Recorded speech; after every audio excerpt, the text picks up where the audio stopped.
Maka! It's your buddy Dan here with a festive episode of Fun. What's wrong? Can I not say Melikaliki Maka? Of course you can. Yeah, 100%. No, you're not canceled for saying It's Hawaiian Christmas. It's Hawaiian Christmas. Yeah, a bit. Well, it's the reason why Melikaliki Maka. It'll be apparent in just a moment. Yeah. Please just buckle your seatbelts for a moment. Tug the yellow strap and just hold your britches. He's already started talking. Didn't even get to introduce him yet. He's breaking the format terribly. Nathan, just get it out of the way. But I'm going to keep referencing our lower thirds until you first of all, include them in the episodes. First of all, I don't think it's possible. I think these lower thirds are exclusively for our purposes. Why do they exist then, bro? I don't know. No one from Riverside listens to this podcast, but my God, you guys make it so stupidly complicated to use your programs sometimes. There's gotta be a button. I've looked. I will continue to look. Enjoy this. This is like, I don't know. It's like, I'm trying to think. It's like Rashomon. You're going to get this narrative, but you're going to get it out of order from different people, right? Through these different episodes. Hey, by the way, thanks for telling me it was going to be a Christmas episode. Because I knew it wasn't going to be a Christmas episode. So I had put my tea in a Guatemalan Starbucks mug, and I couldn't. It looks Christmassy though. Well, not as Christmassy as my Grinch mug, and it's too hot. And what am I supposed to do now? Like, Sir, can I just say, and we're airing our dirty laundry here, but how dare you accuse me of not telling you this is a Christmas episode when you yourself was like, hey, let's do a December news roundup and drop it at the end of the month. What kind of episode? you pitched it, but you did this. For the episode that was supposed to come out on the 30th. This is not the 30th. This will be coming out. You don't have to take your Christmas tree down until like January 5th. That's true. No, I'm not upset about it. I'm not upset. Let's just let you know what we're fighting. What we need is some peace. We need a professional peacekeeper. Sleep in heavenly peace. Our guest today is honorably discharged fairy godmother in training, Dapper Danielle. Danielle, welcome back. It's always great to get the Dans together. That's what I say. It really is. Like you even were saying before we started recording that the Disney Dance together is really the gift that keeps on giving during the holiday season. So it's so exciting to be here. Tell them what I say before we start recording. All right? That's private information. Don't tell them all good things. All good things. Don't tell me. That's the only good thing I said. No, just kidding. Danielle, it's so great. Thank you all for listening, or watching with your eye holes. There's a good deal of both of you. So, like you're all on your own path, and we'll have things to look at in these fun news roundups that Nathan goes into a fugue state when he makes and forgets that it's a holiday episode. There's literally holiday news. There's literally holiday news in the news roundup. No, none of this. I can't wait to get into it. I still don't really know what we're doing just yet, so I'm just along for the ride. See, this is my favorite, is when Dan is in charge of getting the guest, and they come on going, what are we talking about? What's going on? So, congratulations, in my defense, I just asked Danielle just to be on the podcast, and Danielle's like, yeah, I'll be on the podcast. That's true. And Danielle didn't ask questions either. That's a very good point. Danielle rolls with it. She goes with the flows. She's an honorably discharged fairy godmother. She understands the assignment. Yeah. Surprises and last minute changes don't do nothing for me. They are just like, okay, yeah, this is just how we're doing it. Let's go. Yeah. Okay, Valid. so I just have to ask Danielle really quick, because I heard through the grapevine that now you have a woman in the park pretending to be you. Can we talk about that for a moment? Oh my What's gosh. the deal with what's the deal with the dapper doppelganger? The doppelganger. Say that 5 times fast. Okay, so Dapper. No, Dapper doppelganger. Yeah, Dapper Danielle doppelganger. Yeah. Guys, I'm having a stroke right now. I'm losing the function of part of my face. Oh, I was just making toast. That's all that was. Sorry. Oh, was that? Yeah, was that don't the worry smell? about it. Yeah, so regularly I'm confused for obese bearded people on the internet. Like if I had a nickel for every time someone's like, Maddie Matheson, you know what I mean? Or like Papa Meat. You know, it's just because I'm a round man with a beard, so how dare you? But what's it like, around Danielle, this season, especially. very confused. Oh yeah, at least you're not So being there's a mistaken woman- for the big man in red. Well, I wore my Santa outfit to an Orlando Informer event to meet the Grinch. I wore like my premium velvet, this like really nice, and like the whole get up to go meet the Grinch. It's great. It's probably one of my it's the best reel I've made the entire year, I think, other than the prom photo one I did with him as well. We'll get back to what we were talking about in a second, but the prom photo one, my mother called me about.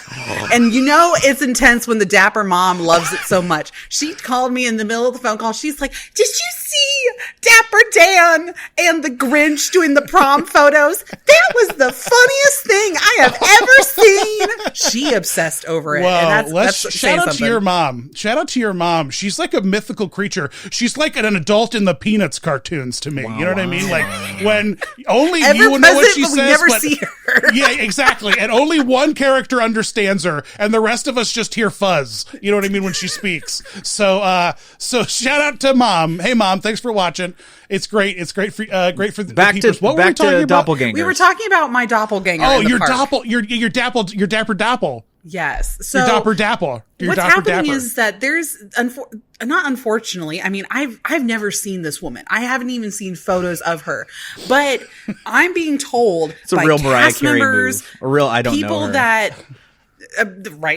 People that I used to work with are messaging me being like, Danielle, are you in the park right now? And I'm like, no. You go to get on Space Mountain and they're looking at you like, again, lady? You're like, well, I just got into the park. Right? And well, something like that. But we never have been in the same park at the same time. So I've either been Hollywood Studios and she's been in Epcot, or I haven't even been in the state and she's been there. And perhaps it's like this like mass hysteria drone sightings in New Jersey. Like there are no drones. We just think they're drones. You know what I mean? Maybe there is no Dapper Doppel. It's just you. And you just don't remember these people. I don't know. Maybe. I don't know. But it's people that I have actually met and like know in real life outside of social media. And they're messaging me and they're like, are you here? And I'm like, no, I'm not. What are you talking about? They're like, oh, well, your sister or someone is here. And I'm like, okay, if anybody sees this person, I need you to take a creepy photo of this woman and to see if we actually look alike. Because just like you, Dan, like everybody not a creepy thinks photo. Just go up and take a photo. Say, what's up, Dapper Danielle? Because she loves it. She loves it. Oh no, she hates it. She will actually get angry at you and she will roll her eyes and she will tell you off. And that's what makes it so bad. Honey, get a hair clip. Pick a different shade of blush. Get it together. You know what you're doing. My favorite, one of my favorite things that happens to me as a content creator is that I'm out and about in public, old Chuckles the clown, you know what I mean, doing my shtick, and people will come up and they'll be like, "Oh, I'm so sorry. Are you Disney Dan?" I'll be like, "Yes, I am." They're like, oh my God. And you know what they want? They want a picture. You know what I mean? They want to like, they're like, my husband half the time they love you, half the time someone else loves you. And it's like, my husband loves you. And there's no follow up to that. And there's no, and I also, no, it's like my husband loves you and I allow him to watch you as long as he's washing the dishes or something. I find you super annoying, but it brings him joy. So we watch you anyway. Yeah, and we let him, you know what I mean? It's his make-a-wish, or whatever, so it's, I love meeting people in the parks, but, you have a doppelganger. People just meet her. I'm out and about with people. They say they're sorry. And my friends are like, don't apologize. Don't say sorry to this man. He chose this life. He's carrying a Figment puppet around. Don't apologize that you want a photo. He knows what he's doing. Oh, yeah, exactly. And this woman knows for what me, she's doing. I love talking to the people and I love finding out, okay, why are you here? Are you on vacation? What day of vacation is it? Are you on holiday? All that other stuff. I love that information. This woman does not want to be associated with me at all. But just like how you were saying earlier that you get mistaken for all these other people, every other blonde, chubby girl with glasses is mistaken for Penelope Garcia so I'm considered her. But then now everybody in that same breath and vein is now considered me. And I'm like, wait. One of us is gonna have to change. Okay. Yeah. I truly believe we as a society, like, I know that we're losing like literacy, like aggressively, and that's fine, whatever. But I also think that we're kind of the problem for that, I think, too. True. But like we're losing. No, I'm gonna reject that because I do history based stuff. So does Danielle. Valid, we're not brain rot. Valid. We're actually this like is researched brain rot. and we this take is our brain time. rot. What we're doing right How dare you, sir? How dare you? This is digital companionship. All right, this is our civic duty. Healthy. We're injecting love and positivity into the community with our sassy attitudes. Yes, at Christmas time. Yeah. So, but I think that what I was just trying to get at is I think that we're suffering from a lot of face blindness as a society. I think that we're just like because we're like always like in our devices. We're not even like looking at each other's faces anymore. You know what I mean? It's aggressive. So I think we just have a lot of face blindness. Content creators too that use so much like filters and AIs on their own faces. Oh my gosh, where I think me and you and like a handful of other people are the only ones that like the same person you meet online is the same person you see in person. And I think it's really throwing some people off. Well, the other day I was at the store and someone came up to me and they said, "Excuse me, are you Craven the Hunter?" And I was like, "No, like I am not Craven the Hunter. Like that didn't happen. I'm just joking. It's just a joke. I'm Nathan, not. I see. Where was that going? I'm weak and small. Where was that going? I'm weak and small, and Aaron Taylor Johnson's buff and sexy, and that's the joke. I see. And boy, it bombed real bad. Shall we get to the news? Yes. Yeah, here's the news. Melikaliki Maka. See, I told you I'd bring it back around. The Polynesian Resort DVC Island Towers are open, and I am now comfortable in the fact that I wasn't wealthy enough to buy into this place because while it has some charm, it doesn't have nigh the charm that the Polynesian has itself. And, it's fine. It feels very sanitized and whatever, but I don't know. Danielle, how do you feel about the Polynesian? I mean, I will pass judgment when I actually go and I see it in person. There are a couple details like inside the lobby that I am excited to see that I've been told about that it comes from the same designer that created Alani. Yeah, like a lot of those they actually brought in Polynesian artisans to be able to work on a lot of these things. Like I love that fact. I love that cultural representation. But I don't know. I do feel like is it trying too hard to be fancy Polynesian? Is it taking away from the Disney storytelling? But then again, we also complained when Moana has now been added into the hotel rooms. So do they just pick one poison and not the other and they can't make everybody happy? I don't know. They'll never make everybody happy. They won't. It just feels very contemporary, I guess, for what the rest of the resort is But not the contemporary. contemporary. Just so we're clear. No, not the contemporary, but also in a way the contemporary. And that it just feels like it's made of concrete and steel, and it's very like And if you go back to the other one with the photo of like it also has these like these dystopian Blade Runner gardens that are like installed into the side of the building that you can instead of blocks of rooms they like put like. Right there. You see like that big, what you could assume would be a monorail hole, but it's not. Those are like big, they're big gardens that you can go sit in. Yeah, they're really cool. I like these. I mean, that's kind of cool. It's giving very like, cause the hotels in Hawaii are very open air and you like barely any walls in certain spaces. So like, I get that what they're trying to do and to bring that in. Unfortunately, I feel like, Florida, specifically Disney World, has a bat problem. I could see where that could be a bat problem. Interesting. Mm-hmm. Well, we have a Batman in waiting to be made. Isn't that just more theming, technically? I mean... Say that again? Isn't it just more theming? I mean, bats are theoretically tropical. Yeah, guano, right? Yeah, but they poop everywhere and they smell really bad. Yeah. Valid. I guess what I'm feeling is I'm missing whimsy from it. That's all. It's a hotel that's void of very whimsy. There's Dan. This pool doesn't scream whimsy to you. No, it doesn't. This feels like if Disney, like how Disney built a resort in like Hammerhead or whatever, and like they have I don't know, they have a couple like random ass resorts. Like this feels like that. It feels like, oh, we're building an Alauni, and that's fine in Hawaii because Hawaii has the whimsy and the fun, like it's entertaining and this is like, we didn't have to like build like some like cultural honoring representative, like I don't know. We're in Central Florida. Portion is cool. Like, I don't know. I see what you mean of like, the potential was there. We started off on the correct foot and like something happened, either budget cuts or something happened where they just pivoted halfway through and maybe COVID's to blame because of that. And I don't know. There is something. I wish the pool had more storytelling. Like you have the cool lava slide, even the quiet pool over in the middle of the other hotel rooms. Great aesthetic, great bar area. Yeah, let's talk about that. The Wailulu Bar and Grill is really cool. This is I think cool. the peak of this because it got great sight lines. It's got these really cool water features that come up to the.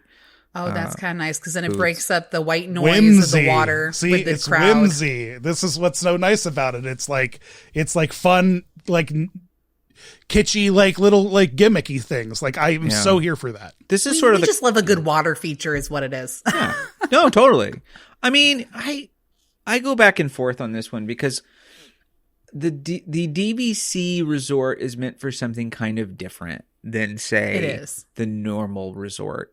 And the question is, what does that clientele want? And I think they kind of want a slightly more boosted experience in the classiness. But I would say.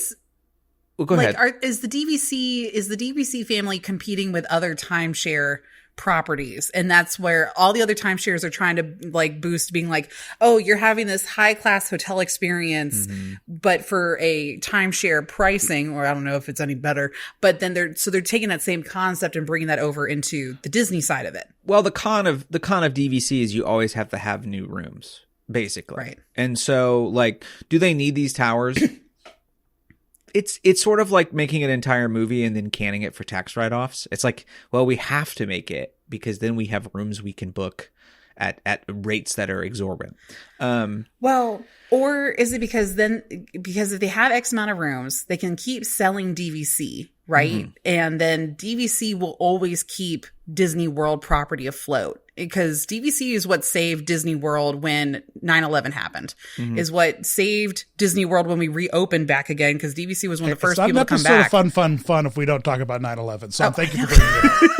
No, but that was such a big, like, in the entertainment industry and how much it changed since then. So yeah, I think it's smart. I see that they're planning for the future and having to build these because of the DVC people of what happened in previous years. Mm-hmm. I mean, here's the thing. That's a good point, Nathan, about the DVC clientele, though. Yeah, I think that you're right. I don't think it. I need to see it, and I don't mean it as in go into it. I just mean I need to see it in the landscape to see if it bothers me being there. I mean, I don't know. I probably would have set it similarly, I think, as the Contemporary in its DVC tower. It's sort of a similar aesthetic. You know, they have the DVC stuff over at Wilderness Lodge, but it hardly counts because it feels so ingrained with the rest of the lodge you don't even think about it. It adds to the story of the lodge. It's that's insane. Why it's the best lodge on property. And I mean, that and Animal Kingdom Lodge are like those two like, and that's where I come back to that whimsy. Like these things offer like layered storytelling and like chewy stuff. Like you can crunch on it. You know what I mean? It's got like texture. It's like the boba pearls on the bottom of the milk tea. You know what I mean? And this Polynesian hotel just feels like a glass of ice water. You know what I mean? There just doesn't. Okay, now the question is that there's always usually availability for those two hotels, even though those are our personal favorites. So why are the DVC people not booking those? Well, they're huge. I mean, they are huge. That's true. But like, if it is about storytelling and all that, there's an ungodly amount of rooms in those two buildings, right? Like in those two spaces. So, but then why do the DVC want something else and they want Island Tower? Right? So Proximity, if you are a DVC member, to please Magic. And pipe views, in, and send us a views. message. Firework views. Firework views. Yeah. I don't know. If anyone wants to donate their DVC points to me for a room to experience it and experiment, Yeah. just please We'll call test it me, out. you know? We'll do a trial period. I'll bring many influencers. We'll have a slumber party. There You is can come. nothing better than having friends that have DBC points and they have nothing to do with them. I had a colleague once that was that way, and she was like, they're running out this Memorial weekend, and do you want 3 nights at Wilderness Lodge for free? We just need to use the points. I was like, yes, please. You're like, I will sacrifice myself for you, my dear. Without question. But I sort of feel like if it's not an eyesore, it doesn't take anything away from the Poly that I love, right? They didn't redo the Poly to this sort of, I would call it new wave Polynesian look. This goes way back to like tiki bar culture. Like this is sort of like the most nondescript version of a classy Polynesian restaurant now, without any of the possibly offensive stereotypes of undertones. Which, I mean, as someone who loves tiki, I always struggle with, because I sometimes like some of those not so positive undertones, not because of what they represent. They're just something different. Well. Recorded and posted on Canceled. Twitter. You're done, sir. Merry Christmas to me. I am no longer the producer. I would say, like, tiki culture is like really big, especially over in California, and even the Disney animators, they all go, Disney animation goes out to lunch at the same tiki bars every single like Friday. So like, I don't know, there is something to that, but you can't lump it in the same as true Polynesian culture. It's its own Americanized version of it. And that's what the OG Poly is this weird mix. Right. And they've kind of always tried to sort of go, well, let's take that little thing away, or let's take that little thing away, or is this offensive? And they sort of have taken things back a little bit. And I think this was just their way of sort of going, well, we need to make this, but we can't really do what we did before. So I just if like I look the 70s architecture of the original Poly, and I kind of wish that they continued something along that breath. It looks a little too early 2000s. It's so nice. Yeah, I think that's key, is like, what we're not actually striving for when you want like the Polynesian is like the 50s Polynesian. What we want is we want a 70s aesthetic Polynesian. Like we want a 70s aesthetic contemporary. Like I want it to look like Elvis has been on that beach and possibly sang Blue Hawaii or whatever. And exactly. and making it great. Yeah. And I think, but like, yeah, it is what it is. I would say that you want to look at the penthouse, the 2-bedroom penthouse suite. Yes, do you have a picture of it? I'll never sleep in. I do. Show it to me. Let's see here. Show me the thing I'll never afford. Yeah, I don't know the price of this, but it's definitely more than. Again, this is where I sort of go. This is their new thing, which is how can we make it themed without doing anything too interesting, aggressive. Yeah. But this is a big ass room. Very, very. Yeah. I mean, I love the detail on that wall. I want those chairs for my house. Yeah, but this is the nicest. Here's the thing. In 30 This years, you'll be able to nicest. go to Cast Connection and get them. Yeah. Well, I don't know with that yellow. So y'all can't see it, but it's very mid-century modern yellow angle cut chairs. But the chair itself is like a light yellow cushion. Dang, it's going to get so easily stained. I'll be able to get it at property control later. Yeah. I mean, this is the nicest Airbnb I've ever seen. Like, that's how I feel about it. Is like, it's so clean and it's got nice theming, but is it like aesthetically interesting? No, not really. But it feels like a cruise ship room. Yeah, weirdly. It really does. Like, I will say everything these views feels are so incredible, though.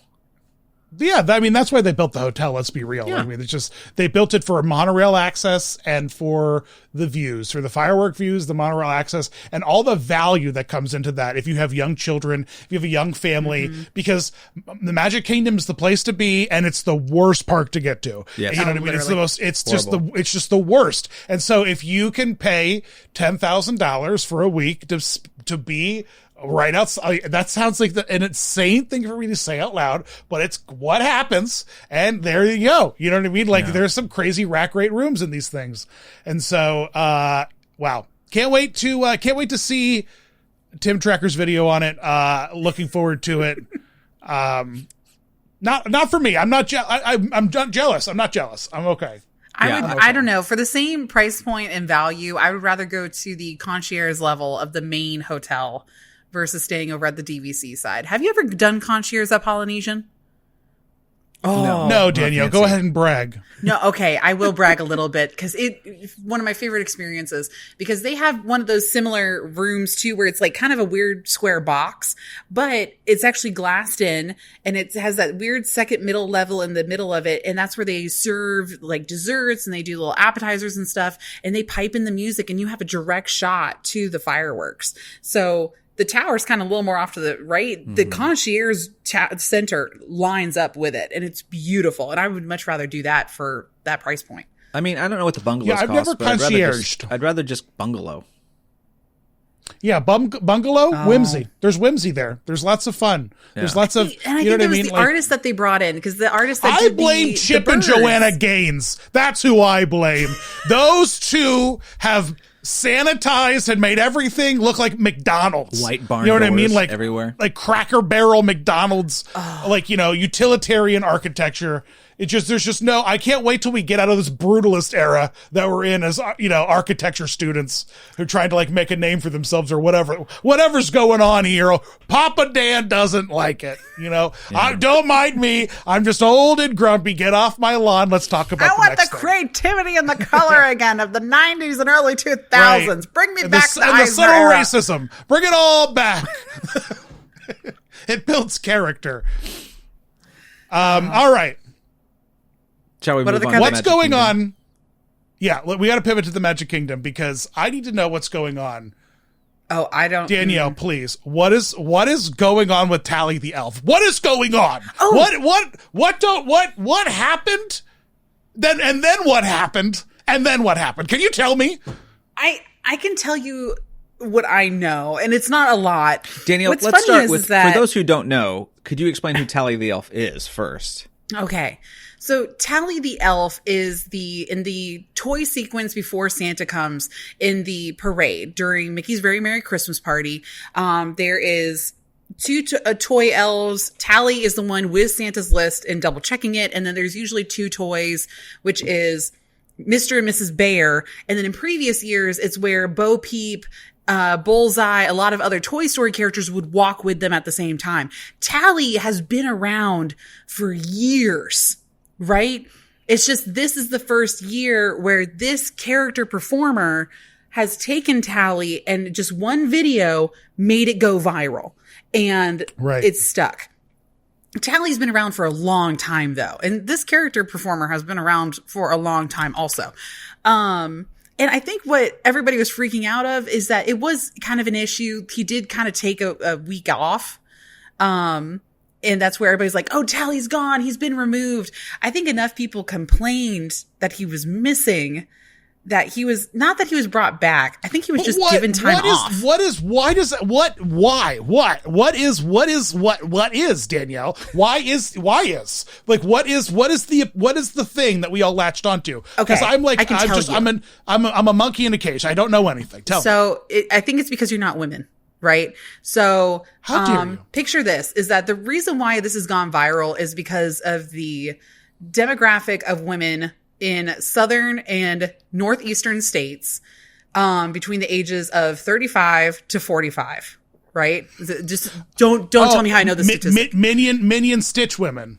Literally. Yes. And okay. Say no more. Say no more. This Tally character, when he performs, he kind of switches his accent around. But when he goes through the list, he'll say, okay, what's your name? Dan? Okay, let me check Santa's list.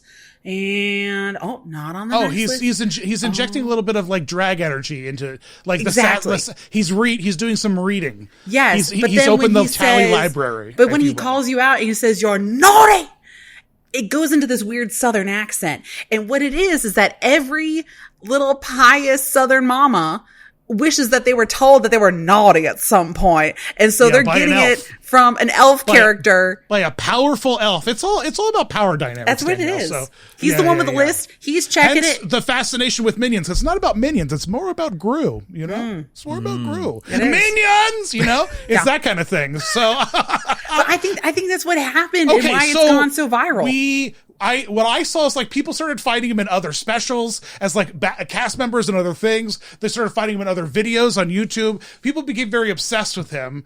And he became the moment this year, right? Like Left Reindeer was. And it's so interesting because I know the guy who was in Left Reindeer when Left Reindeer like popped off, and they were like, hey, knock it off. Don't Left Reindeer. You're not, these reindeer aren't special. Like, but Left Reindeer exploded. It did. And they're like, okay, you can Left Reindeer. And then years later, they had like special meet and greets with Left Reindeer. All it was because of this incredibly meet and greet sign. Yeah, exactly. That you could hold that said hashtag Left Reindeer. Well, expect Tally the Elf to be a character that they pay people to portray in the parks that he receives absolutely no royalties on. Well, the character that he created. You know what I mean? There's a ton of other people that I do know that are able to do the choreography for Tally, but everybody is specifically obsessed with this character. This guy's characterization way of doing it. Right. I'm just saying, watch for this characterization just become ingrained, and for them to look for that now, to be like, all right, we need Tally. Like, watch for them to have it as a character that you can it'll meet. Be a meet and greet. Like, yeah. It's going to be their Grinch. And I would put money on it that they're going to do it, because Disney's, I was at Orlando Informer event this month, and I got the holy opportunity to meet the Grinch twice, both times under 30-minute wait. Like, it was just the most incredible thing. No, I met him 3 times, because the first time it was blurry when I was in them. The lighting wasn't right when I was wearing the Max costume. I made a piece of content out of it. It wasn't wasted, but I went back and we really, that's the prom. The prom photo was the second time. And it's so great because I was in line and like I waited again. I waited the full like 30 minutes. And as I got to like the third or fourth person in the line, he turned around and he caught eyes with me, and he saw me in the full Max, and he like marched his way into the line and like almost silently, like out of character, is like, "Hey man, is everything all right?" He's like, I was like, "Yeah, the photos were just blurry, and I just wanted to like get like a better take." And he's like, "You could have just walked back up, man. Why didn't you just walk back up? We could have just like got you. I would have made sure you got picture." He was like the sweetest, most incredible Grinch performer ever, and the character delivers. It's the best job. Delivers like exactly. It's just a drag queen reading people. You know what I mean? It's all it is. It's just a RuPaul's Drag Race reading challenge, and the Grinch is incredible at it. And now they have Tally, and they would be fools not to like make him a character that people can meet, because like you said, Grandma just wants to get made fun of because she's matronly. No one dare step on her toes except for a mystical elf who has the true list of her crimes. All right, the elf that knows all the skeletons in the closet. Yeah, exactly. Because Grandma's closet is packed with skeletons. Hamster skeletons, snake skeletons, moose skeletons, human skeletons. There's just so many skeletons in Grandma's. And she knows. And Grandpa knows. And Tally knows. Tally. Well, Dan, you're right. Universal has had I said this recently, Universal has a lock on little stinkers between Beetlejuice and the Grinch. They got little stinkers down, and Disney does not have any good little stinkers. Some people were trying to give Donkey. Don't forget Donkey, too. And Donkey. That's 3 little stinkers, right? Well, and then in The Secret Life of Pets over in Universal in California, they also have their bunny character. Mm-hmm. Oh, do they have a bunny meet and greet? He yells at you from the top of the building and interacts with you. The closest Disney really has is like Turtle Talk with Crush. Is like the best. It's like the closest.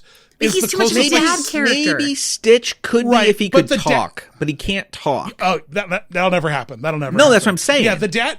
Yeah. The dad. You know what actually would do it if we could pull it off, and let's all manifest this. Yellow Shoes, I know you're listening, because so many of my goddamn ideas end up as things that happen, and it's too much for a coincidence. And you're welcome for all the free labor. Think about inviting me sometimes. Yellow Shoes, let's just think about this for a second, because we could have an animatronic meet and greet Statler and Waldorf that roast you, and you take photos of underneath. Statler and Waldorf were just at the Video Game Awards. Yep. Right. And the jokes they have, they don't even need to be like they don't even need to be anything. They could just be the most toothless, stupid old man jokes, and it doesn't matter as long as they can do the laugh. You know what I mean? Like, it's just old man voices. They just have to be 2 slightly different old man voices. It doesn't matter. Your eyes will do the rest of the work by seeing them talk. You know what I mean? Like, it doesn't matter. We would eat, the park would eat with a Statler and Waldorf roast machine, you know? Oh my gosh, yes. Who else would be a good stinker that we're sleeping on? No, I'm still focused on Statler and Waldorf. I just want, I want this for myself now. Well, right. Well, here's the thing. This is an excellent point, Dan, because they literally own a company, a troupe of little stinkers, and they do nothing with these little stinkers, which we've talked about in many, many episodes. But, God, who else is a good little stinker? Yeah, I don't know. I'm trying to think. One that talks also, because so many of like the chaotic characters, like if you want to do something more modern from Moana, is the Kakamora, but they don't speak. Right. Well, Deadpool is a good little stinker. Okay. All right. But you only got him in one park. That's fine. That's fine. If they could really counts. work that into, and they already have. Deadpool's already become their Beetlejuice of Disneyland in that he's got his own review show and he's making topical jokes and he's become the Beetlejuice out there, and that's great. That's fine. So we got a little stinker there, like Oogie Boogie, or would be a good little stinker. Like there's something in the villain Scar. My gay uncle Scar giving me reads, because that's what Scar's just your gay uncle. You know what I mean? He's very sassy. I think he's very sassy. They used to have the three heads from the Country Bear Jamboree in the restaurant as well. I feel like they could stinker great little up, stinkers. bring some stinker energy, probably. Yeah. But, so Tally the Elf is too good of a stinker. Too good of a stinker. Yeah. Too good of a stinker. So, welcome back, Tally the Elf. After 3 days, you've risen. We checked your hands. They still have the holes. It's you. We know it's you. And so now we celebrate. Dan, naughty. Celebrate your holy return. Naughty, Dan. Naughty, Dan. We thought he died. We put him in the tomb and we rolled the stone in front of it, Nathan. Yeah. And on the seventh day, he walked again in the parade. Well, Dan, I'm sorry. I denied him 3 times. So I kissed him. I heard hey crow, and I'm sleeping great. Yeah, I'm sleeping on my bag of silver, snoozing like an angel. Man, I'm glad we had a lot of evangelical trauma, so we could at least have the riffs. Right? It's good. Well, it's a Christmas episode. Episode. You got to bring Christ in. You got to keep Christ in Christmas. You got to keep Christ in. It's the wrong story. We'll keep it for Easter. You're talking the end of the story, not the beginning. Same dude. It's fine. Same guy. Hey, Dan. Same thing. Same arc. Speaking of stinkers, over at Animal Kingdom, thoughts? Yeah. Dinosaur lives another year. Dinosaur the ride lives another year, but the DinoLand is closing January 5th, January 10th, something like that. January 6th, I think. Yeah. Dinorama. Yeah, and Dinorama is properly closing, and it's so wild. And I'm not to re-harp back on Orlando Informer, but Universal, man, Islands of Adventure did Animal Kingdom so dirty because they've ultimately poached so much out of Disney that they're still thriving in their park. At Islands of Adventure, next to the old beastly kingdom that they were going to build that has since turned into Harry Potter land, is now a dinosaur land. Dinosaurs that Disney has entirely abandoned. And over there, they figured out a way to put Jurassic Park Carnival games like in and around they literally built Dinorama with a better coaster, a better dark ride. Like it's like Disney just is like, well, we've been beat. We're out. We've bronze medal. It's like they took both gold and silver. We're only bronze, and we're just going to retire early before anyone. Dan, I've discussed on many a podcast in my lifetime the fact that I love Dinosaur as an AP annual pass holder because you get the vibes for it. But it is not a good ride, and it is a traumatizing experience if you only go on it once. Like, it doesn't make any sense, and it's just loud and but here's the thing: they're just going to make it Indiana Jones. It's going to still be just as aggressive. No, I have no issue with that. But I would say it's less aggressive when you can see. The key about Dinosaur is they put you in so much darkness because all they've got is dark walls and some black light. I mean, it is, if you think about it too long, it's the chintziest ride. You're saying that your ride experience would be enhanced if there was a white man animatronic in some of the scenes, the dark lit, black light scenes. Well, no, because if you compare it to like I feel more comfort. California, I see a vague Harrison Ford in the distance. Just trying to cancel me at Christmas. But you actually can see the walls, even if it is black light. You can at least see 90% of the attraction that you're in. Yeah. On Christmas. So I want to know, do you like Dinosaur, Dan? Like, what are our opinions on Dinosaur? It's a terrifying attraction. It's unholy. It rattles you loose. There was this guy in early America who's like, you know what? Americans don't eat any vegetables. All they eat is meat and no one's pooping. And so he invented a sanatorium in upstate New York. Yes. And he invented a chair that you would sit on, that you would strap into. Henry Ford went to this, you know what I mean? Like not Abraham Lincoln, but you know, like created Rockefeller. Bran Flakes, right? I'm getting there. Don't reveal the twist. Sorry. I'm getting there. So he invented a share because he's like, you know what? Everyone needs us to poop more. So you would go there as a rich person and live in his like Saratoga Springs-esque like resort. The resort is vaguely based off of these wellness retreats where you would receive like 3 to 4 enemas a day, and twice a day you would be sat on a chair and shaken violently until you like shat yourself. And then you'd also be fed bran and like vegetables, things that Americans just didn't eat. We all had meat gut because all we ate was meat. Like literally all we ate as Americans were meat. We were vile things. And his name, Kellogg. And if you want to know more, there's a movie called The Road to Wellness, or The Road to Wellville, starring Anthony Hopkins. The Road to Perdition. No, that's a different movie, Dan. That's a different movie. Okay.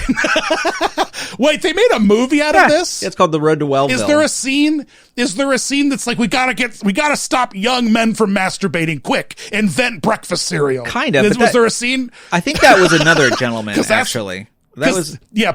That was Post. Yeah. So Kellogg and Post, the cereal companies, the are Avengers literally of cereal. both from the same. Yeah, they're both from the same town on different sides of the river. Like they're warring families, like the Atreides and the Harkonnens in Dune. But it's breakfast cereal. It's anti-masturbation breakfast cereal. It's a wild time to be alive, guys. Welcome. So should we talk about Disneyland? Yeah, let's recenter again. Let's get back on track right there. I don't even know where half of that conversation went off to.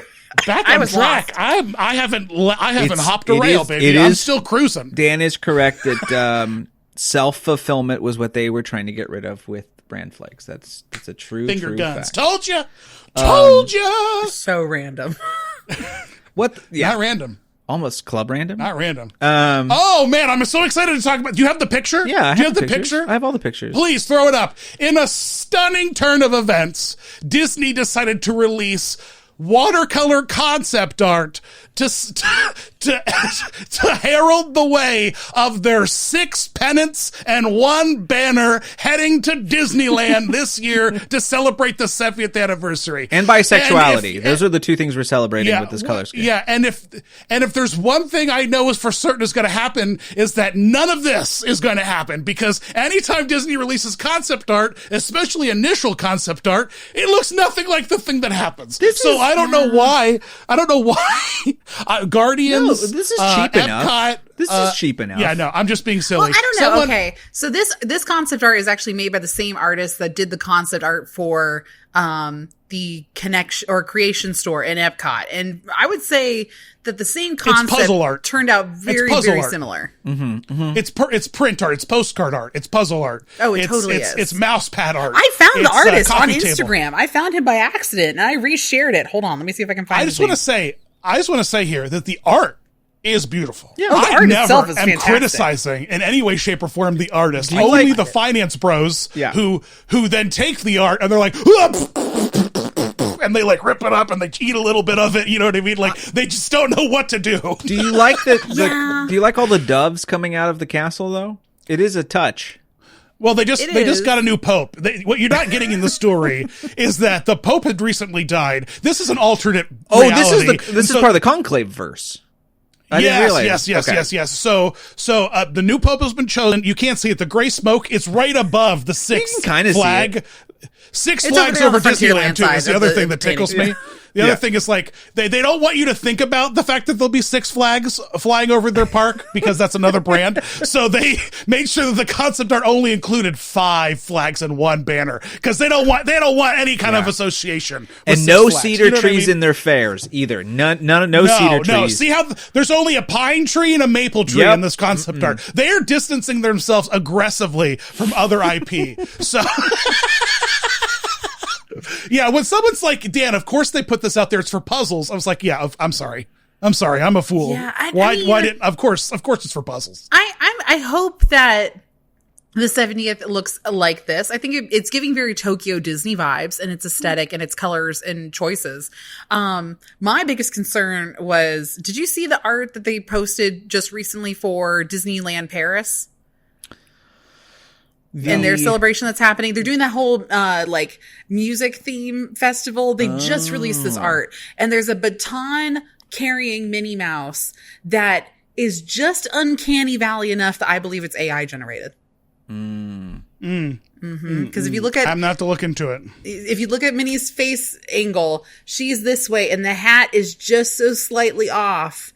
And then the band member next to him, he looks like he has like a saxophone, but it doesn't connect to anything. There's like a glare piece right there, and I think it's AI. Well, I would show it. I see. I would show it, but it is Google's like Disney Paris Anniversary Concept Art Castle, and there's a lot of options. I think it's on the Disney Parks page. Disney Parks just posted about it, I think, earlier today. Disney Parks. Yeah. Or the Disney Parks blog. The Parks it is blog. Slightly Uncanny Valley. The thing that I think gets people with these types of things is that they've trained whatever model or whatever like off of marketing images, and so the marketing images exclusively use the animatronic heads for all their marketing images, and so all of those heads have like a depth to their eye sockets because they have blinking eyelids. And so there's like this double ring around their eyes. They're bizarrely offset as opposed to a static Mickey head that doesn't blink. His eyes are pushed forward and they're against the flesh of his face. It's because they don't have a blinking mechanism. And all Goofy heads have this. All Goofy heads' eyelids kind of all bounce like a little wheel. bit. So here's the Paris concept art. This has nothing to do with Disneyland. Here's what I would say. I think that the issue here is not AI as much as it is painting over things. So they've done a gloss over that marching band guy, and you can see that there is right behind the lip piece, there is an extra piece of horn. They just forgot to add that to that layer. So it looks like he's just holding a mouthpiece in there, I think, is what's going on. I don't know. Oh, yeah. See, because then that doesn't look like a saxophone. I believe it's supposed to be a saxophone, but that's not the lip piece of a saxophone.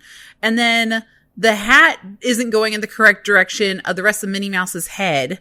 And so I believe that this is a CGI mock-up of the costume, and they just stuck a marketing head on it because that's where the Uncanny Valley. Maybe. It's a photo of her head and CGI. It's a CGI outfit. Even her arms and hands. You can see around the real. neckline. It looks photoshopped pretty bad. Oh, it totally is. In that area. Two images combined easily. If not 4 or 5. Right. Oh my God, it's aggressive. Yeah. And the like to Nathan's point, the costume itself is painted digitally over an existing photo of Minnie, and then they layered her into. So yes, it's very Uncanny Valley. I think it's because of the marketing team using the blinker heads, it messes with everyone's perception of this art because everyone's like, oh no, their eyes don't look like that. Something's weird, but yes, all the rest of her is fake. It's all drawn. Dan, would you like to talk about the Disneyland 70th Mickey and Minnie though? And their duds. Let me see them. Some vibes. We got vibes here. Whoa! Up next on Dancing with the Stars, Mickey and Minnie are gonna do the tango. It's not even Dancing with the Stars. It's giving very Disney Channel 2010, 2015. Who do you think they want money from? I mean, yes, they're catering to my clientele, like the younger middle millennials, 100%. I get it. Yeah, these are very Lisa Frank in a weird way. They're very like mid 2000s Pop-Tart. I don't know how to describe it. It is a very specific vibe. I said this. What I would have worn. It's interesting. Danielle said earlier, Tokyo vibes, very much Tokyo vibes, very much like almost a parody of a vintage American aesthetic. Okay, but it doesn't have the overall glitz and like that extra push to make it Tokyo. It's a Disney on Ice costume. It's a Disney on Ice costume is what this is. Oh my gosh, yes, it totally is. I said this on Rat Castle, but I'll say it again. I get severe hey, we saw you across the counter service and we dig your vibe looks from these two right now. Like something about the outfits and there's just Nathan, this is a family podcast. What are you implying? I'm just saying Nathan, that they just feel a little Dapper Danielle is our guest. Please don't. What are you saying? What are you saying? I'm just saying they're just what are you implying? Hip. They're too hip. What are you implying? I'm just saying. Well, Nathan. they look like older parents trying to like be hip and trendy hey, fellow with the times. Kids. Yeah, I see that. Hey, fellow kids, it is I, Micketh Mouth.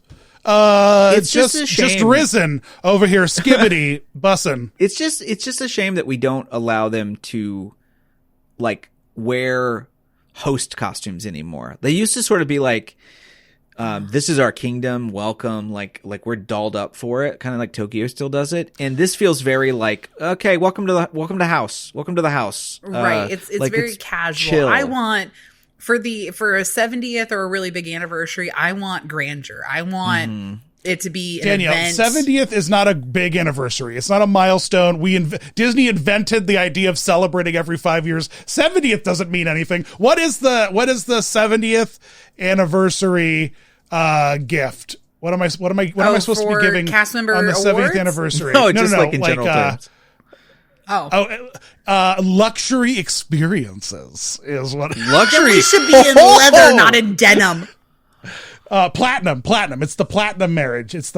Platinum marriage. So this isn't, what's so interesting is they've leaned so hard into, they're like, oh, well, we just did the diamond celebration. And if we do platinum, it's all going to look the same because those two things are both represented the same way when we make them fake. So Right. diamonds are just shiny metal and platinum's just shiny metal. Uh-oh, what are we going to do? Do you like the merch though? I mean, I dig the shirt. Like I like what they're attempting here. I mean, this is the whole point of this anniversary is to sell these items, right? That's it. Oh yeah.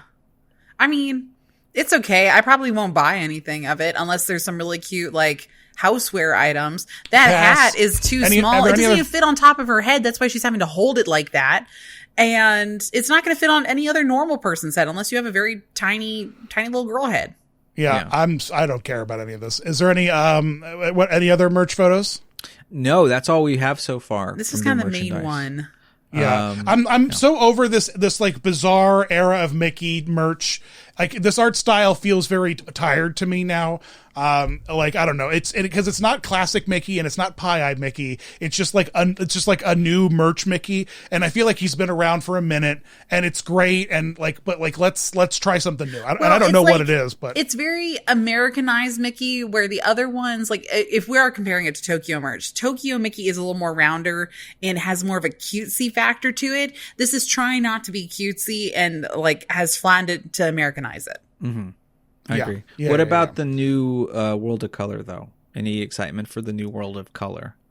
I know my co-host on the Disney Countdown show is ecstatic over this. Megan loves Elsa's Show Yourself, and that in the Elsa representative in that image is her Show Yourself outfit. So I think to see if that moment is in that show and with the water, I think it would be so cool. You mean the fifth spirit outfit? You know what I mean. She's the fifth spirit, Danielle. Come on, get it together. Well, they're going to have to explain that a little bit more in the next movie. Until then, she's still just Elsa. Frozen 2 is essentially just Fifth Element. It's wild. I don't know if anyone ever thought about it that way. I'm always here for Pixar representation. I see we got Wish. We have Powerline. We have Panda. There's going to be fun. World of Color is, I don't know. I saw it. I remember they're like, oh man, get these ears. They'll all light up with the balls. Oh, the glow balls. Don't get me started on that era. And it's like now in this day and age with the amount of money you pay per ticket price, like you should just get a T Swift bracelet that just glows for like, you should just get like, you know what I mean? Like Taylor Swift just poops those thing out. Yeah. They just handfuls out of them to everybody who bought tickets. We got one every night we were at D23 if you were at the extra right. thing. So where like that whole gimmick just feels so tired to me, and it should just be like, oh, it's World of Color, just shine it on the thing. You know, don't like Magic Band, whatever. I just think it's funny that they recognize what the biggest movie of the year for Disney was, which is Inside Out 2, even though Inside Out 2 has 0 songs, and I don't know what they're going to do with it inside of a show. But if you kind of look at it, right? So they're showing every single character, but they're aligning each character and each emotion with a different franchise. So is embarrassment going to be turning red when she becomes embarrassed? Okay. That's so fascinating because this is what Disney on Ice did for their Inside Out show. For their Inside Out show, the framework was Riley's in a skating competition. She's in a game. They're playing the game, but she's not confident. And so we need to access the memories of her favorite Disney characters to remind her of how powerful her emotions can be. And so each character's like, oh, she needs the strength of Anger's like, she needs the strength of Mulan, you know, and stuff like that. And so like, that's like the plot device to bring the medley show is like framed around Riley remembering her favorite Disney characters. And so $10 says that it's going to be some kind of bit like that. You know, 100%. I completely agree, Danielle. They don't worry about the Inside Out characters singing. They're just going to be the plot device to get you to all the songs you want to hear. They're going to be the transition piece of them pushing the button, and that's what sends a water jet off, and that's what starts the song. Right. Oh yeah, for sure. Anger's going to go brrr, and then like water's going to shoot out of his head or whatever in fire colors. We want to talk a little bit about movies and television. Yeah. Did you see Moana 2, Danielle? I haven't had a chance to get to the movie. Oh, good. Quite honestly, I don't agree with paying to go see a TV series that I was supposed to already get that I already paid for. I suddenly understand why senior citizens are so pissed. My money went into investing. As a Disney, I should have got a free ticket because I already paid for this thing to get made. I don't need to double pay to see a thing I already paid for. Yeah. It's almost made $1 billion. What? You already paid for a ticket. You already paid for like 8 tickets this year, 12 tickets this year, you know, like, it's kind of wild. It's like investing in a GoFundMe without any rewards. And then on the other side of it, you have to then pay in addition to get something that proves that you invested in the GoFundMe. It's insane. It's insane to me. And Moana 2 is such an interesting thing. Someone explain to me how I shouldn't be feeling that way. Well, okay, because if you're listening and you don't know what happened, is that Moana 2 was originally slated to be a TV show that was going to go to Disney Plus. It was created. It started the creation process and actually got like halfway through the process of like the first couple episodes. Way more than halfway through before they pivoted. Right, and it was being made by the Disney TV series company that was based out of Canada. Right. So it's based off the Canadian side of the animation studio. And then because of Eisner and the new Bob. Oh. Yeah, not Eisner. Bob. Show your age, why don't you? He kind of was like, let's actually pivot. Let's change our mind. And made it a full-length movie. Now, I only have this information because I am friends with someone that was a production coordinator on this on this movie, that she was telling me how they got the movie, they got the pieces that was created by the Canada team, and they had to redo 80% of it. So only about 10%, less than 10% of the original, what they created makes any reference into this movie at all. It's wild.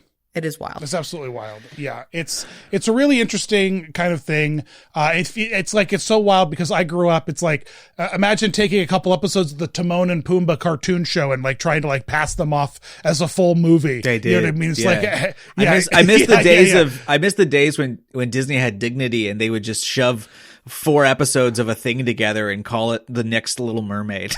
And just be like, I don't know, spend $20 on it. It's at Blockbuster, like whatever. Like to make people pay $15 a pop is something. Am I seeing here that they're reviving Malcolm in the Middle for Disney Plus? Yeah, I have no experience. I never got to watch Malcolm in the Middle. I was told it was. We're talking OG Malcolm in the Middle is coming back. Frankie Bryan Muniz Cranston? and Bryan Cranston and the mom are back. Even after all of his brain trauma, Frankie Muniz can still act. Frankie Muniz needs the money for his brain trauma. Wait. Hold on. Are we thinking the same Malcolm in the Middle? Are you sure? Yeah, Malcolm in the Middle. Is there Frankie Muniz? Is this like confirmed? Yeah, it's confirmed. They've ordered it to series. You know what's I'm not going to say anything. I can't say anything. Okay. T, y'all didn't hear this from me. It's a podcast. Mom actress. I know. I have friends that were no one's listening to this. Were VIP tour guides, and one of their most interesting times was with her. So I'm kind of shocked that she's back. Is all I'm saying. Oh, interesting. Money is a wonder. Everyone. I don't know what we're talking about or who we're talking about, but I'm excited to see this back. It was so interesting that Bryan Cranston, I just watched him do a talk where he was talking about like escaping after Breaking Bad. He was like, you don't do another character that's similar to the character you've just done. Mm-hmm. Allow your fans to grieve the character and like don't keep like tantalizing them and like trying to bring them back. Like it's your duty as an actor to go do different things now. And so I'm very interested to see him revisit, because Malcolm in the Middle has been remounted. There's a whole new dad energy in the zeitgeist for Malcolm in the Middle, separate from Bryan Cranston, because there's a whole other Malcolm in the Middle now that, you know, with that other guy. I can't remember his name. But he has a lot of similar energy, you know? I never liked Malcolm in the Middle. I didn't like this show at all. So I'm kind of shocked that this is even coming back in general. I will say well, you know, it's a show about the patriarchy, so I get it. I do love that, like, Bryan Cranston could really legitimately, after Breaking Bad, had a Liam Neeson career if he wanted it. Like, easily. Very easy. Oh my gosh, yeah. Easily. But he would have ended up like a Liam Neeson, where he just has like destroyed that like corner of his life. You know what I mean? Like, so yeah. Like just like make everyone so exhausted by that version of him. Yeah. So I'm grateful. Speaking of things that exhaust me, you want to talk about Snow White and its new trailer? Sure. Aw. What do we think? What's the thoughts?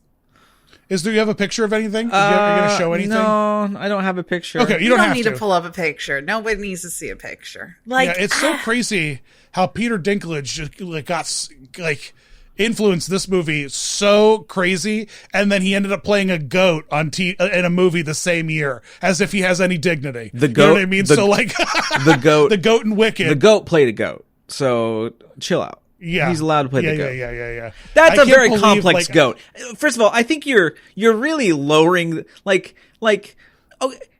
a good goat. Like, it's not just like a funny goat. It's like the most pathos in the entire Wicked movie comes from the goat. So, like, you know, come on, give him a little credit. Yeah, whatever. The whole Snow White movie, like, yeah, the music might be great. It's fine, but I don't know. Seeing everything in the realm on social media associated with the dwarf characters, I feel uncomfortable going and seeing it based off of the community coming out and saying, like, guys, this is not great representation at all. You know, where I'm at right now is that I'm really exhausted by going to see films that someone was paid to care about making versus going to see films that someone wanted to make. Right. You know, going to see a movie that somebody was like really passionate about, and like when you compare this Snow White to what like Wicked, say what you want about its color grading, say what you want about its sound, its popified versions of the song. Like, a guy was obsessed about a piece of content, clearly hyper fixated on this thing, went into it and like told a story that he wanted to tell from a very specific position, and told and what I guarantee this movie will not feel like is someone who really wanted to put their stamp on and like reinvent or like tell a good or new story with Snow White. It's just going to be a bare bones retelling that's stretched out a little bit to make it live action, and then we're going to make it more cinematic because that's what it is. They can afford that because it's a different medium. It's just not going to give anyone the same kind of warm and tinglies that the original did, and you know, and it's going to lose all meaning from what the original stood for. You know what I mean? Let's we got to take a moment real quick though and thank our sponsor for this episode. This episode of Fun brought to you by Mufasa, directed by Barry Jenkins, ladies and gentlemen. Mufasa. I can't wait for Mufasa. I'm really excited to go in there because I'm going to be honest, because my favorite, I'm working on a Lion King lore opus. Just say you're a masochist. And because the story of Scar is so incredible. If you look at the extended universe of Lion King outside of the original picture, and he's not just like a sassy gay uncle. He's like cursed with like evil magic poison, and he used to be a lion Jedi, but he used his Jedi Force powers against his friends. Not a joke. And he was, real. that cursed him. That cursed him and sucked. And sucked his life force out, and that's why he's so Tumblr gaunt. Reddit page did you this read is this the Lion Guard. Bruh, it's called the Lion Guard. It is the greatest. It is the power of the roar. And so like when Mufasa comes down from the clouds, Yeah. Yes. It's a Jedi Lion King crossover. It's incredible. All these animals have like magic powers. Scar was the original Lion Guard. He killed a bunch of other lions because he got tricked into using the power of the roar, which by the way is kind of like in Dune, the voice. It's like the voice of the ancestors. Like all these lions come down from the clouds and they all roar. You know, like Reagan's Star Wars. You know what I mean? They like power force beam from the sky and they kill things. Like they blow up enemies. I didn't see Reagan coming into this. Scar used Reagan's Star Wars to kill a bunch of lions, and he was cursed forever. And I know for a gosh darn tootin' fact that a lot of that's going to get left on the cutting room floor, and I'm really interested to see what. Well, Nancy, I'm no longer part of the Lion Guard. There's a couple of friends that have actually gone and seen Mufasa, and like other social media friends. Is it out? Yeah, it's out. Mufasa's out as of like earlier last week. He's out of the closet. Yes. But Mufasa is out and proud. Everybody likes it. Everybody's saying that they like this. Yeah, like, Danielle, people have bad taste. The majority of humanity has bad taste. They're bad. They're not good. They're very. It's not their fault. Also, they anthropomorphized the animals more in this one. Yeah, they gave them all eyebrows and stuff. Like they cheated. Favreau's gone, and they're like, "Whew, he's gone. All right, everybody, use the eyebrows. No more animal integrity." Yeah. So there's lots of like lions don't make faces like this. So who knew? And so which is everything that's wrong. It's so funny. We got all the way back here with the original Lion King live action has no whimsy. It's completely devoid of whimsy, just like the cold, sterile vasectomy hotel that is the Polynesian DVC. You know, vasectomies and dental work. Come on down to the Polynesian DVC tower. So I don't know. I'm not. Oh, can we talk about the next thing? Is that what the V in DVC really stands for? Vasectomies? Yeah. Is he Vasectomy Club? Yeah. Okay. If you haven't, get on it. Now I know. They're so in right now. Live action Tangled in development. Has this been confirmed? I don't know, but what I really want to know is, will anti-vaxxer and Shazam superstar Do you think he'll be in it? No, God, no. No. They're not going to Poison. bring back any of the Why original not? voice It's cast. resurgence. It's resurgence. Mandy Moore's too old. Because you know, if he's not going to be in it, he's going to Gina Carano. Oh, you know what I mean? yeah, If he's not in this, he's hanging out with RFK. He's in deep. He's got his own brainworm. You know what I mean? This is being in development. If he doesn't make a cameo, yeah. To answer Danielle's question before you riff, it is in development with the Greatest Showman's Michael Gracie. Before I riff, what does that mean? Okay, so it's going to be like more the Fox side of Disney. It's not. It's all one big glop of mashed potatoes now. It doesn't matter. I know. It's all. But okay, so from the team that brought you Alien Romulus brings you. I wish I would watch that. That's more interesting. And Alvarez, yeah, that's how we get. Fede Alvarez Tangled. Fede Alvarez. I just feel like out of all. Oh my goodness! You know what? Anywhere. What's his face though? No, What's his face that plays the android? I would love for him to be Flynn Rider. That kid could chew scenery. He was awesome. Let him be anything. Put him in everything. That kid was amazing. Danielle, thoughts? What was his name? Danny Boyle or something? No. It's something with a D, I'm pretty sure. I'll look it up. Well, okay, so like with all these remakes, like I get remaking Snow White, even though we're not loving it. But that's like an OG movie. We redid Pinocchio. Little Mermaid was fine, but I almost feel like, is it too soon to redo or do a live action version of Tangled? It's been 15 years. It is. We're getting up there. It came Danielle, out. We're doing Moana. The Rock is on the public beaches of Hawaii wearing latex taking nipples. Advantage of the same actor, latex though. nipples, Danielle, and it has been sooner. It's sooner released than Tangled. Dan, the answer is David Johnson, by the way, on your alien question. Told you, Danny nope, Smith. What's you David Johnson? Daniel Johnson. You said Danny Boyle, which is a director. Okay, there you go. Yeah, I was close. Nope. Yeah. 50% is not close. 50% is an F. Professor.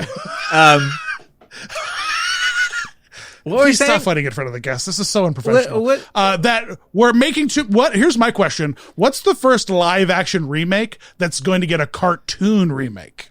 Oh. Well, they're all forget busters. None of these have mattered. So there's no nostalgia for the live action version of. Have any of them matter? No. I think that there might be. I think that let me argue. I think that there might be nostalgia for live action Beauty and the Beast because of Ripple nostalgia from Harry Potter with Emma Watson. I think I not to say that she was the best casting, but I honestly think that might be one of the higher cemented live action nostalgia the pieces. Cinderella live action. So those Which two one? are There's probably one of the better ones. 7,000. The Whitney Houston one? 7,000 Cinderellas. Not The one with Whitney Houston Brandy. one. Like, Our which is the version. one? Which is the one? The one What with do you mean Sabrina by- Carpenter? Hey, wait, No. stop. I asked Yeah, the what do Whitney you mean Houston our one. version? I said Whitney Houston one, and you said no, our version. Danielle, would you like to explain yourself what are you talking, this What Christmas? are you talking about? What do you mean? What's our version, Danielle? The most recent version of the Cinderella retake that was made by the Disney company. I'm Tonight talking you'll that be visited one. by the ghosts of 3 live action Cinderellas. I mean, yes. Which That'd be 3? great. You'll good luck. Good You know luck what? guessing. Okay. Pivoting back to your other question. Ones that would be a good movie to have an animated version of. I want a anime of Pirates of the Caribbean. Okay. Hey, Nathan, have you seen the Johnny Rohirrim and the Cartoon Boys? No. What's that movie? The writers of Rohan, Lord of the Rings anime. There you go. No, dude, that's out. Did you see it? I'm married and I thought that you were looking forward to it. No, God, no. Oh. No. Earlier in the podcast, and someone can get the receipts. Someone can check the receipts. I made a joke. What kind of asshole is looking forward to this? And you're like, me. I kind of maybe said at one point it was interesting, and then I devolved against it very quickly. So yeah. So Danielle, I think you're arguing against yourself here. I think you might want have you seen anime Rick and Morty? It's awful. It's awful. Not that, it but it would have to be. It misses would have the to mark. be made by an actual animation, like anime company, like Rick and Morty very much is, and it's all of it's. Maybe it's great. You're not basing it off another cartoon where Rick and Morty is very much an American style. Danielle, you're literally arguing Wait, which anime we're did you want? talking Pirates of the Caribbean. We're talking an anime version of Johnny Depp, which already exists on Tumblr, and the OG version of DeviantArt. Pirates isn't a remake. That's a good point. Pirates isn't a live action remake.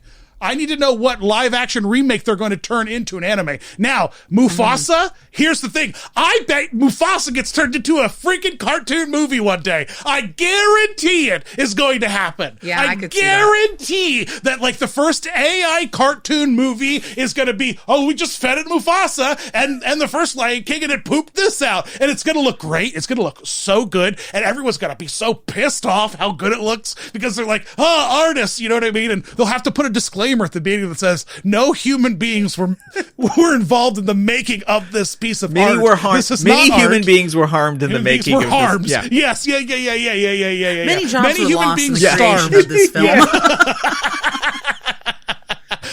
Yeah, there we go. That's the answer. Mufasa, guarantee.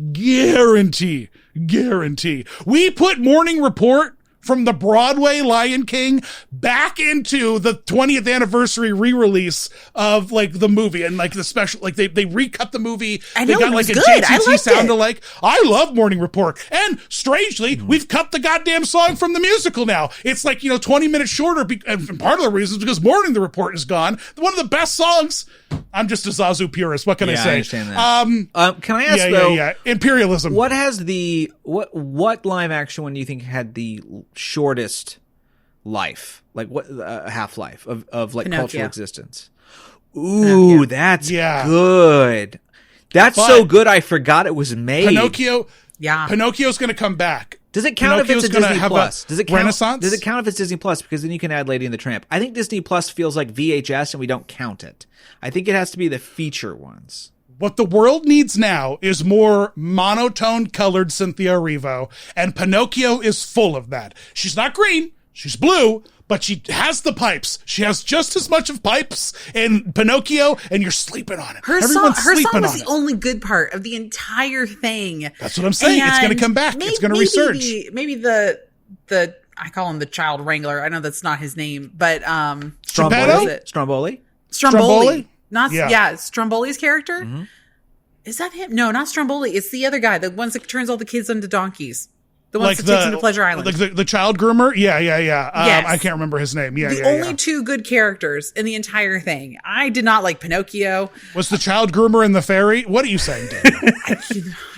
Don't again, you're putting words in my mouth, man. Danielle, me? I'm not putting any words. Hold on. Police? Yeah, no, Danielle said that first and I just recapped. No. I mean, for my money, though, for actual... Your mom's going to be like, Danielle, this episode, very inappropriate. Sketchy, Danielle. Those boys were saying inappropriate things, Danielle. Dapper Mom, you'll notice that during this time when they were saying inappropriate, nasty boy things, I was silent, and I was just sitting over here. I'm not associated. I'm just here. She participate, she enabled. She enabled by silently exhaling aggressively from her nose. We heard it. So we knew we humored her, and so she enabled. She doesn't realize she's wearing a microphone. We can hear it. It's like the Jinx, all right? There's no privacy when we're rolling. No privacy at all around this place. Oh, man. Wow. Hey, I got to watch the episode of Defunctland that Defunctland was talking about in his last visit to the podcast. It comes out this month when you're listening to it now. It comes out tomorrow when we're recording this, or just a couple days ago, and it is a banger, man. Cool. It is a true return to Defunctland form. People are going to be so hyped for this one. I'm so tickled by it. It'll be good for people to watch it over the Christmas break when they got nothing else to do. They'll be like, "Oh, turning on Defunctland." Yeah. And there's a lot of like bizarre, like a mechanical horror in it, so people are going to be kind of tickled by that. So, hey, at the end of every episode, we like to talk about fun things we're doing. But this episode's special because it's a Christmas episode. Oh. So we're not going to talk about fun things we're doing. We're going to talk about fun Christmas things. I guess that's what we negotiated on. You could be doing. We negotiated on fun Christmas things, right? Because I was just going to be like, forget the fun thing. We're just going to, it's Christmas. We're all having Christmas for fun. You know what? You're like, no, I'm a Scrooge. No, Ebenezer Scrooge. I hope by now that I'm in more of the Christmas spirit. Right now, it's been a tad bit of a struggle. and I'm Okay, Mr. COVID booster. That might be it. It might be that I got a vaccine and such a strong pivot from your months and months of anti-vaxxing. It's so great just not to true. see you on the other side. It's so great to see you on the other side. I would like you to be nicer to my friend Zachary. Zach is a good man. Hey. You know, he played Kurt Warner. Okay. He also played the big version of Shazam, you know, the Tom Hanks version. My man will be in anything that'll pay him now. So, my man, he's got a purple, he's got a purple crown and he will sign the check. So anyway, what are you doing for fun, Danielle? What's a fun Christmas thing you're doing, Danielle? Oh, we'll start with Danielle. Oh gosh, I feel like I've gotten most of my fun Christmas things done right now. This podcast like exists in like a time isn't real. Nether realm. You know what I mean? Like nothing matters. You know, like a life is you can just humor us with a fun Christmas thing. Well, I'm thinking hard. So, because like right now, you want me to go first? Here in the Disney influencer world, right? So I don't have the really big like pass or anything like that. I don't have Incredipass. Pass. I have Sorcerer Pass. So after this week, the time that we're recording this, so on the 20th, 21st, I'll be blocked out and I'm not touching the parks anyway. And legally, you can't make content during that time. So I get it. Like, you know, it's part of the agreement that they have with you as a vlogger and having such strong influence as you. It's like, for the love of God, take a break, woman. Like, you know, like don't post things on blackout dates. All right. We're busy. We have people are here. I'm just saying is that anytime, any of the other like things that I want to see in the parks, I have to do now because I'm not going to be able to come like Christmas Okay, did week. you Jollywood? Did you Christmas party? I Jollywood. I did not Christmas party because I don't see the value in the Christmas party anmore. There is it's none. all at Jollywood. That's interesting you say that because there is none. Coming from an Orlando Informer event where like every restaurant was open, butter beer flowed down the streets like, you know, like Velveeta cheese. I don't know. It's gold, baby. Like it was just amazing. Like you could get every snack. You could eat Homer donuts. You can get turkey legs and popcorn and Powerades. You could just gorge yourself like a 5-hour theme park Chinese food buffet for $250, or you can spend $190 and get pre-bagged cookies. Oh boy. And lukewarm hot chocolate and the same old tired show and the same old tired. Hey, maybe Tally Elf will be sassy, but there's going to be a lot of people there. Tally's doesn't got a lot of time. You know what I mean? He doesn't have Santa's powers. He can't visit every day. You talk about Orlando Informer events like I talk about Tokyo. Like you just, you know what it is? It is gold. It's truly gold. They're the coolest. And not to mention the fact that like at 3:00, you can get to the park. Like you go to an after hours event at like Merry Christmas, right? And the park closes at 9. It's open till midnight, right? And you can get in at 5. Orlando Informer, you can get in the parks at 5. But at 3:00, they open up the backstage, like one of the buildings they have the horror houses in, and in there is like a live band and a full buffet of all kinds of crazy food, free sodas and fun meet and greets with like their mascot and like specialty mascots, and that runs the entire length of the party, and it turns into a dessert party halfway through the night where they bring in all kinds of crazy desserts, and that's separate from the fact that then by 8:00 all of the restaurants are open and all the concession stands are open for you. It's just bananas. And like even like Disney's after hours, like, oh, all the Mickey bars you can eat and get bottles of water and popcorn. Woo! You know what I mean? It's like I ate a whole pizza and 11 butter beers. You know what I mean? Like, and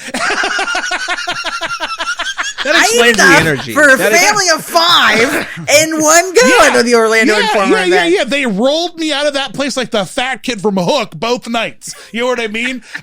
They rolled me right onto the boat. It was great. Like it was awesome. They're incredible events compared to what we're in. Like I don't know. There are some things at Mickey's Very Merry Christmas Party that I'm like, okay, I can see where if you've been going to Mickey's Very Merry Christmas Party since it started in the 80s, then maybe that's why you're a little more endeared to it. But the entertainment and like the whole vibes and the Christmassy vibes is at Jollywood. I didn't really feel in the Christmassy spirit until I went to Jollywood in the beginning of December. And then I was like, okay, Christmas time has started. We're ready. We're here. Heck, I didn't even need to go to Jollywood. Hollywood Studios, bar none, is the thing that made me the most Christmassy when I lived in that area.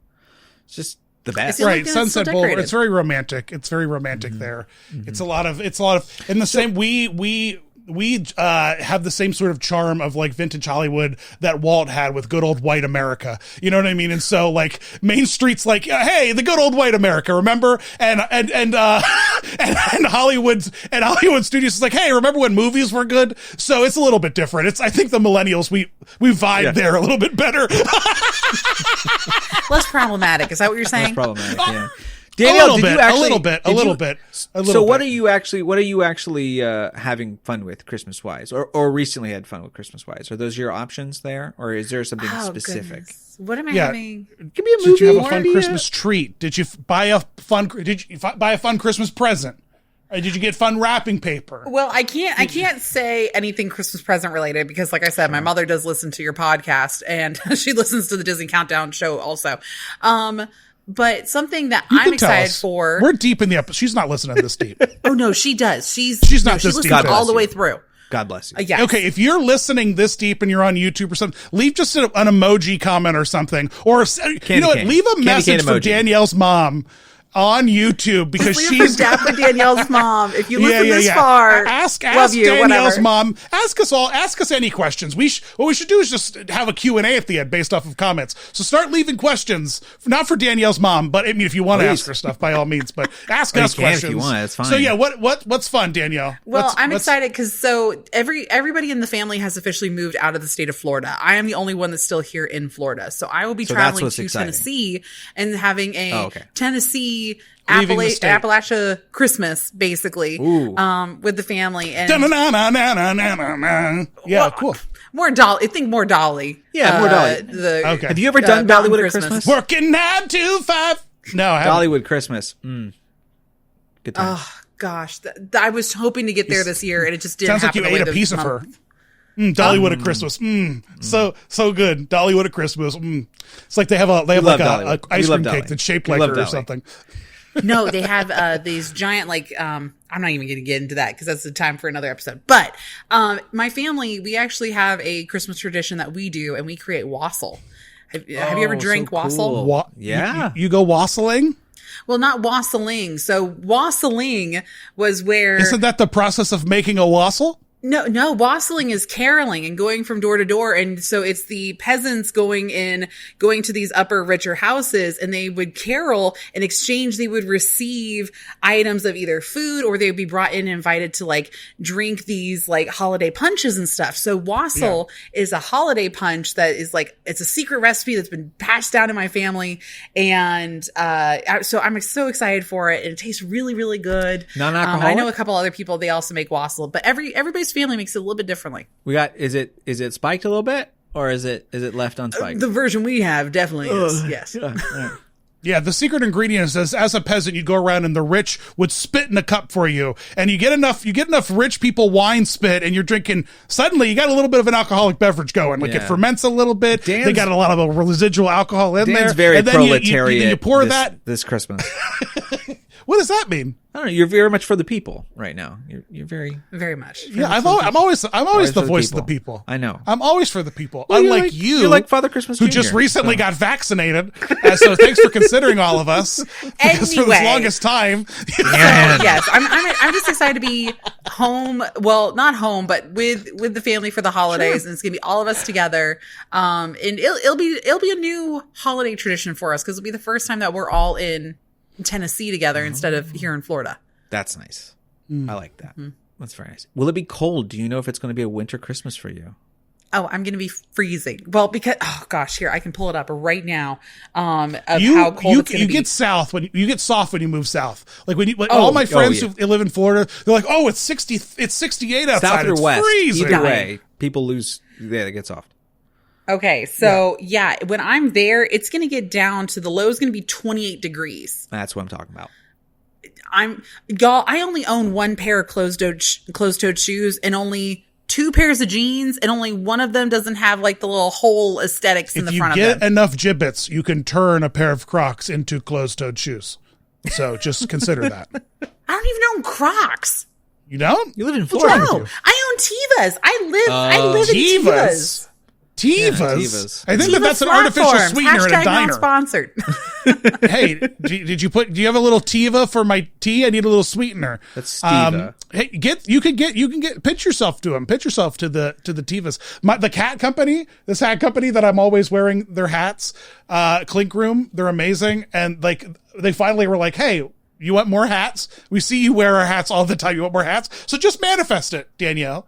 Manifest That's what we're it. good. That's Get my into Christmas more wish feet for content on 2025 Instagram. is a You know what I mean? sponsorship from Tiva Flatform Shoes. That's all I There want we in my go. life. You're going to have to start putting your feet in more content, though. I mean, that are you more Hey, comfortable that's with that? plus and Hey, plus. no, that's the some more OnlyFans money. content. We're not. They got to pay extra for that. That's Yeah. the only way Well, that they're getting feet your fixed. feet. You don't have to have the piggies out because you're selling shoes, but you're going to have the stompers like in shot. You know what I mean? So I mean, they are. Like, can you see your piggies in the Tivas? Is that what you're saying? yeah, no, you can see everything. Well, yeah, but then pedicures become a tax write-off, Danielle. Oh, look at you! see- This see- is why you see- you're the big business, Dan. That's why. Yeah. You got to figure out ways to work the system. You know what I mean? What's a tax write-off? Dan, Yes. do you call your Patreon only Dan's? No, You should.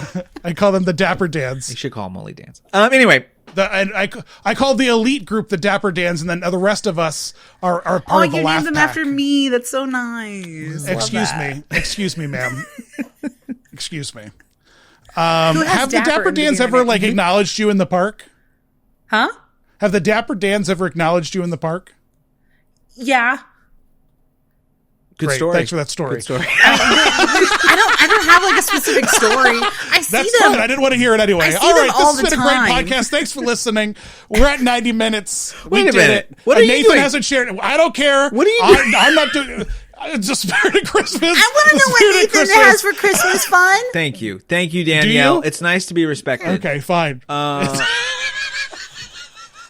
Hey, you're just jealous All that right. you named your people after me and you didn't even realize it. That's all it is. So, My calm down. people. You can admit, Excuse you can me. admit it. You've been a little. You've been making some Patrons. strange comments this entire episode. No, my people. I'm just giving you sound bites for the content. That's Sound all. bites. Yeah. I'm canceling you. You're right on Twitter. I'm going to put all these tweets.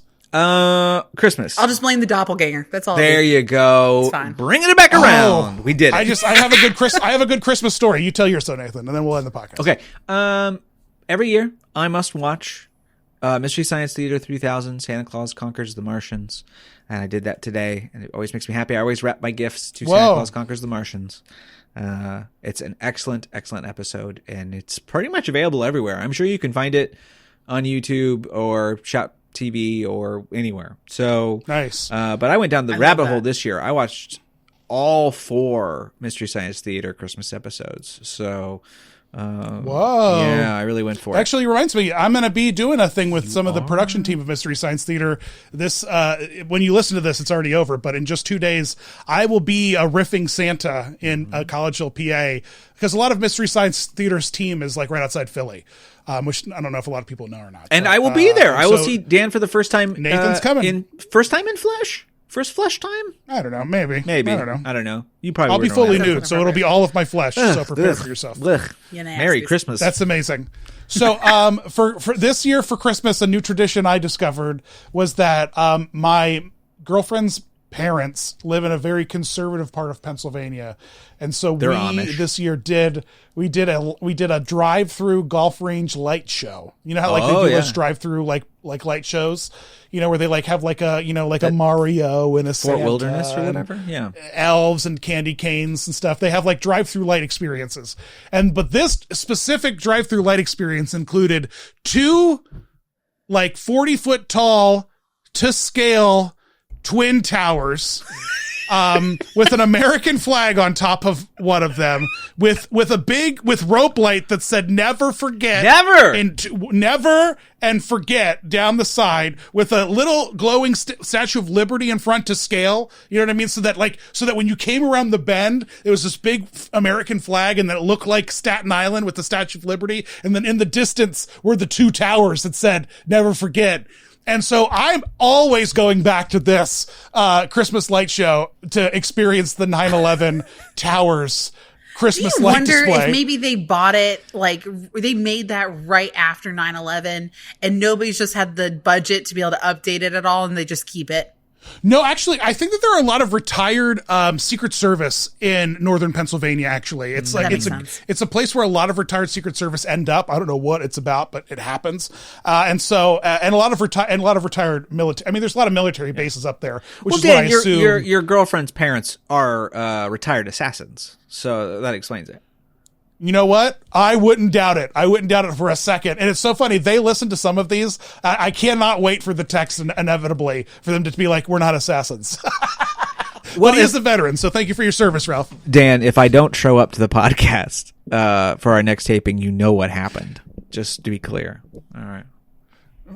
If you don't show up, Riverside has an auto edit feature in the background. You just remember me. If I'm gone, just remember me. Yeah.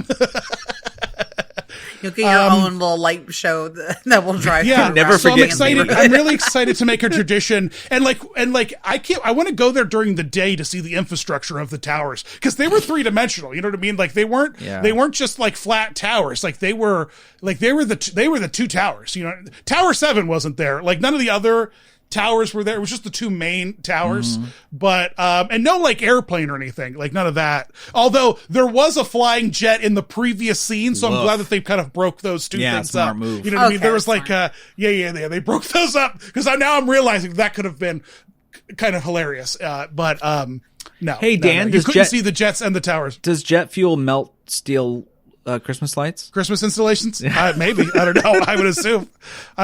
Daniel's like, I'm never coming on this podcast ever again. At the very least, jet fuel makes one of the bulbs not work, and then all of the bulbs stop working. That's true. You know what I mean? That's so how it at happens. the very least, jet fuel does that. Gotta update to LED Christmas light beams. 9/11. All right. tribute. Merry Christmas. Merry Christmas. We did it. Everyone knows where Danielle is. You know, her handle is literally her name.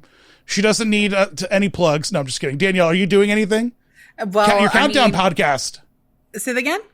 Your countdown podcast that you invited me to be on. And I'm like, no, I'm busy. Be on my podcast instead. That's literally how this conversation happened and how this episode happened, y'all. I was trying to bring Dan onto the our last season ender also for our podcast. And he's like, I'm not available. But hey, can you come in the day before and just join our podcast? I was like, sure, I'll see why not. Sure. And that's why I'm here. Are you going to talk about 9/11? Because I'll be there. I mean, we did earlier in the episode, so we just round full circle. Oh my gosh. Did this, Danielle. You started it. I just want to say. I did, and I'm sorry about it. I'm proud to be an American. All right. Me as Sam Eagle, a salute to all nations, but mostly America. Y'all, okay, yes, I am one of the co-hosts with Megan the Magical Millennial over on the Disney Countdown Show. We have officially wrapped up, so if you want to get caught up, those episodes are over there, and then we'll be starting season 5 in January, so more exciting things to come. I am currently on Instagram, and as of the time of this episode releasing, on TikTok. We'll see if TikTok is still around come January 19th. And then if it's not... Oh, yeah, that's going away in 2 days, isn't it? I got to download my account. Yeah, I mean, if it does disappear, well, Dan, I'm encroaching on your territory over on the YouTube side, so I'm gonna come over to Blue Sky over there. Danielle, Blue Sky is fun. It's a nice community these days. Yeah, nothing happens over there. It's great. It's great. It's you know, it's just like it's like essentially like wandering around an old folks' home. And it's just a lot of silence. Occasionally you hear a scream and everyone looks, and then there's nothing interesting. There's nothing interesting to look at. And so you're like, what am I doing here? I forgot. You do have social to invest media is the devil. You have to invest time to find people. Oh yeah. Here's the thing everybody really is into right now. Making sure they invest time in social media growth. Yeah, that's the thing that I would recommend for everybody to do. Yeah. So we'll see what happens. And everybody that's sending me messages and asking me questions, y'all, again, just like how I just showed up to Disney Dan's episode today, we're just along for the ride and we'll see what happens. And that's how I'm living life here for the next 2 months. And that's what we're doing. Cool. Well, the podcast is over now, so go home. Merry Christmas. You probably are home. I am You're home. This is my living room right here. We're all It's home. your Christmas home. Is that Bambi behind you? A deer, a female deer. It's my guard dog. He's guarding the Christmas tree. That's not how it works. Do you have a cat? No. Oh, Okay, good. The Dapper Danielle is highly allergic to most furry friends. So Whoa. But- Hey, you know what would be cool? You should get a gator, like a little mini gator. I wish I could have a gator. I would love that. What's That'd be stopping very you? on You're an brand. adult. You have adult money. You can make adult decisions. If you want a gator, just do it. Manifest. You can get that done. You need look an at where emotional- you live. Get an emotional support gator that you can take to Disney with you. I would have to move to Coco to do that, though. Oh, Disney's not going to let you in with your emotional support gator. Just I have bad news for you. That's two things that they don't really like to mix anymore: is gators and Disney World. But they're Captain looking to Hook meet and greet with that pet gator, so good, so good. It would Viral. be great content. That's Great all I'm content. saying. What happens when TikTok Croc meets your pet gator? Because when Pluto meets a real dog, that human in there has to is very dehumanizing. He has to roll around on his back and sniff the dog's ass and stuff. Like, it gets real weird when Pluto when a human dressed as Pluto meets a dog, like a service dog or something. It gets real weird. So I would love to see how weird it gets with TikTok Croc and your service Croc. That could be amazing. We'll see. You never know. 2025. We don't know what's Daniel, happening. do you go to so it could be a weird Gatorland? year. Do you go to Gatorland? I do not. What's funny is just like any other Floridian, and being so close to certain things, you never go to these things. So I haven't been Says to the woman Gatorland. with the Sorcerer Pass for a 7-park resort destination that she's at all the time. You know, you can Oh, get the in funny thing about Gatorland living here for is like you just $2. It's $2 and a nickel. And I Yeah, know. and if you bring a bag of rancid meat, they'll let you in for free.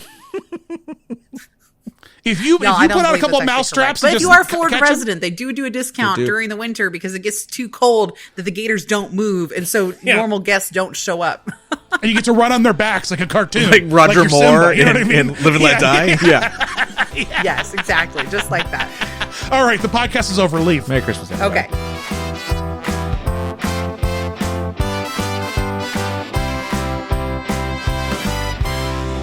This has been a production of 710 Media.